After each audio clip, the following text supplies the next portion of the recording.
Hi, I haven't got this whole YouTube thing figured out quite yet, so I'm trying different things and I'm asking people in the Enlightened Entrepreneurs Facebook group what they would like me to make videos on.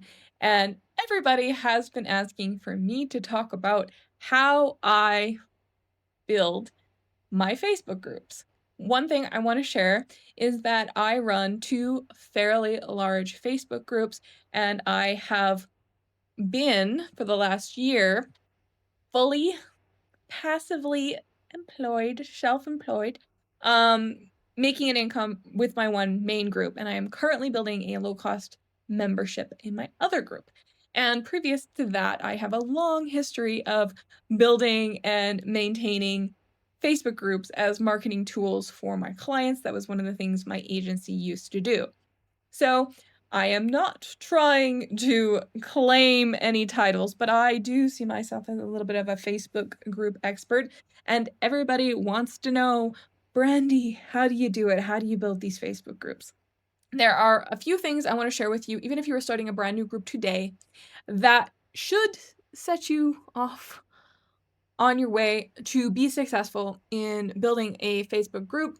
And first of all, I just want to clarify the benefit of having a Facebook group very quickly is Facebook groups are a sub forum essentially inside of the greater world of Facebook where you can be discovered by complete strangers. The benefit for an entrepreneur to have a Facebook group is that Facebook groups are like a subtopic that many people interested in that topic will join, and having that allows you to reach the ideal target audience of your niche.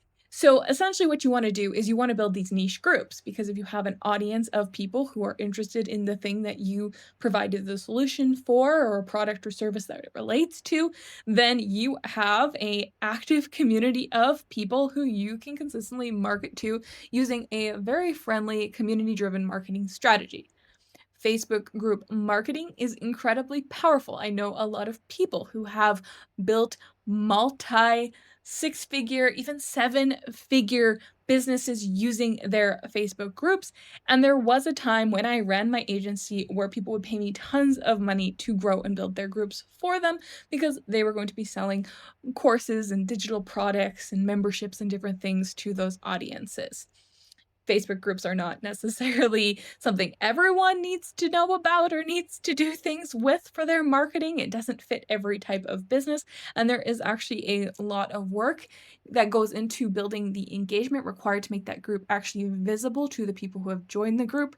So I do not suggest you just start a group to start a group, but it is a strategy for a specific type of person who prefers to market in more of a community building, connective fashion, which is me, and that's why I do it. And learning how to do this first for other people and then doing it for myself is what gave me a leg up in building my Side Chicks group, which is the group that I built a membership off of that I was then able to make my full-time business. And the new group that I'm growing is actually not a group that I built from scratch, but it is a group that was given to me by someone else who I became friends with, who had used it for her business for many years before she exited Facebook and gave it to me.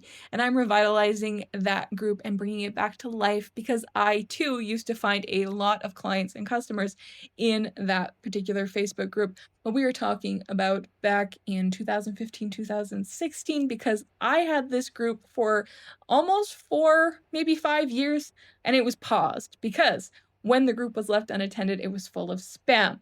Long story short, though, I know a lot about Facebook groups. I mean, ask me anything and I'll tell you all about them. But I will share with you a few getting started tips, and maybe that will help you have an advantage if you're trying to build a Facebook group of your own. So the very first thing I want to tell you about Facebook groups is that just because somebody has joined your Facebook group doesn't necessarily mean that they see everything that you post in that group. I think that's the most important thing to know as a complete beginner, because a lot of people are like, well, I have people in my group, but I can't reach the people in my group. Well, the reason you can't reach the people in your group is because Facebook is an algorithm-driven platform. When someone joins a group, they typically do not have to go into that group and scroll the content. Facebook starts to put content from that group onto their feed that they think they will enjoy. But The caveat to that is that Facebook only shows people content that is getting engagement because they think, well, if it's getting engagement, meaning that there's action happening in the comments, then that's going to make somebody else want to comment and engage with that post. Therefore, the best way to become visible on the feeds of your Facebook group members is to have a lot of action happening in the comments of your posts. So you want to focus on asking questions, and the questions I suggest you ask should be on topic to what you do or sell. But a lot of the work of building a Facebook group is posting these questions, putting them into your Facebook group, letting group members engage with them, and then you come in and you engage with your group members in the comments. People tend to use their Facebook group almost like a blog or a place where they're posting a lot of high value content, and they don't tend to get a lot of visibility on those posts unless they already have a pre-existing following where people understand that the content that they post is going to be valuable. So if you're starting your group today, do not worry about creating a whole bunch of content to put into that group. Instead, come up with a lot of ice-breaking questions because that is what is going to allow you to actually create the engagement required to make your group visible to the people who join the group. And if you have that going on, Facebook will also then start to recommend your group to other people who they think will enjoy the content. The next thing I would like to tell people about building Facebook groups that I wish everybody knew is that groups, depending on who is in the group, are also ruled by a little bit of an algorithm themselves. So if somebody is in your group, they can become popular in your group by also driving engagement in the group. So encouraging a select number of people to also post is advantageous to you.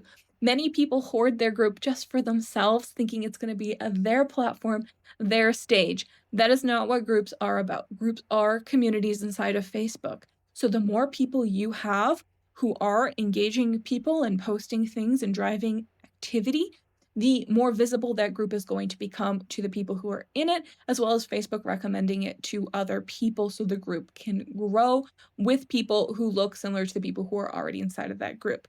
So you do not want to get super precious about who's allowed to post in your group early on. Instead, you want to be a leader, encouraging other people to post things for other members to engage with and interact with. Do not strictly moderate your group that you're the only one who's allowed to post. When I see that, I just know the group is doomed to fail because that group is not going to get much reach on the feeds of the people inside of the group. There are exceptions to that. If you are some kind of like celebrity or with a pre-existing following, if you are well known, then it might behave a little bit differently because people will know who you are and be excited to see those posts. Before somebody raises their hand and goes, oh, but I'm in this group and it's a little bit different, consider the context of who owns that group.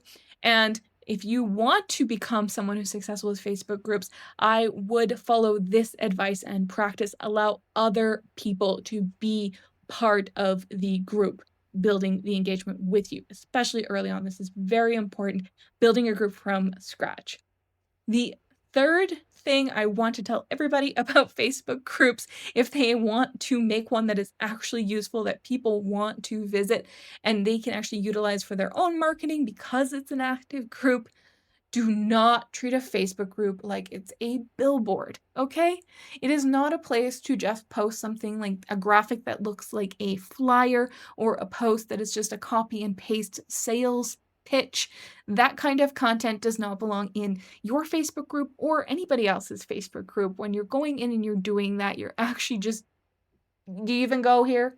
Doesn't even go here. Like, people do not want to see people posting like that in groups because it's obvious what you're trying to do. You're just trying to post and take off. Like, Facebook groups are all about mutual relationships. So if what you're doing is joining a bunch of other people's Facebook groups and copy and pasting in your sales pitch or your little flyer looking graphic, you are not going to get reach on that. And in fact, Facebook thinks that's content dumping. So it actually is viewed as a spam behavior, and your future posts reach are being sanctioned because you're behaving like that. Instead, the better way is to choose a few groups. If you're not building your own, but you're just utilizing them, choose a few groups and you yourself go in and ask relevant questions, build a little bit of popularity of yourself in that group, and then use subtle techniques to market and advertise. if it's your group and you're doing those kind of things, you're probably not getting a lot of reach on those posts, and you're probably feeling like Facebook groups don't work and that the algorithm hates you. Don't do that. Most of the benefits of a Facebook group are happening in the comments of the things that are being posted, not so much the brilliant things that you yourself are posting. I do think that a balance between giving value and sharing some wisdom bombs and storytelling is also really effective. So longer form posts using actual pictures of yourself from your life and things that are appropriately branded for your brand that makes sense to promote your business and make you more memorable are smart. But if you don't go in and engage in the comments ever at all on anybody's posts other than your own, you are not going to be getting reach in that Facebook group. So initially, you do want to have a little bit of a I'm going to go and mingle approach to integrating into a Facebook group, or while building your own group. You don't have to go hot and heavy on the promoting and the selling and the sharing of your genius thoughts and ideas and posting in 1,000 word long pieces of content. Don't do that. Short pieces of content, memes with a contextual caption, and ice breaking conversations driving the group forward, building engagement is what you want to be doing early on. And then once you have some momentum, and you'll know you have momentum because the things that you post are going to be reaching a good percentage of that group's members. When you start seeing that, you know you actually have some algorithm favoritism in that group. That's a good time to then start being a little bit more forward with your marketing and selling efforts. But still, it's all about a balancing act. I have to be honest, I kind of juggle different types of posts depending on what I'm trying to do with my groups. But that said, it's all about having a majority engagement, majority nurturing, majority community building approach with a speckling in of marketing, selling, and advertising. And if you are visible in the group and you are actually contributing in a meaningful way, what typically happens is people then go and they see your profile and they go look at your personal profile, and then they can go to your website and they can see what you do. And if you use your personal profile as kind of a first point into your overall marketing funnel, then you should be okay, not really needing to aggressively sell because people are going to see you as a visible personality inside of these Facebook groups. So they're going to get to know you, they're going to get to know what you do. And what typically ends up happening is then you get a lot of people reaching out to you in your DMs or just entering into your marketing funnel at the different various points to come into your offers. You do not have to do a lot of aggressive selling if you're a social butterfly inside of Facebook groups. I thank you guys so much for watching till the end. I wanted to just do a quick video with 3 points I wish everybody knew about Facebook groups. People in the Enlightened Entrepreneurs Facebook group have been asking me to share more about groups, and so I thought that I would make that video. I don't love going over group strategy, so if I don't talk about it as much as I could, it's simply because it's a topic that I feel like I've beat to death in my career, but I almost know everything there is to know about Facebook groups and advertising on Meta. So if you want to know about that and you want me to make more videos about that, please post in the comments specific questions and I will reluctantly come back and talk about it because it is an area of expertise, and why should it go to waste and grow cobwebs in my brain when other people could benefit from it? So I will share, but I am reluctantly sharing because I've been talking about Facebook groups for a long time. So I hope that this satisfied that desire to hear more about groups from me for this point in time. Thank you so much for your support on my channel. If you hear me talking about this on YouTube and you're like, I want to join her Facebook group, the Enlightened Entrepreneurs Facebook group is open to you. Come on in, write an introduction post. I cannot wait to see you there. Thank you for watching. Talk to you later. Bye.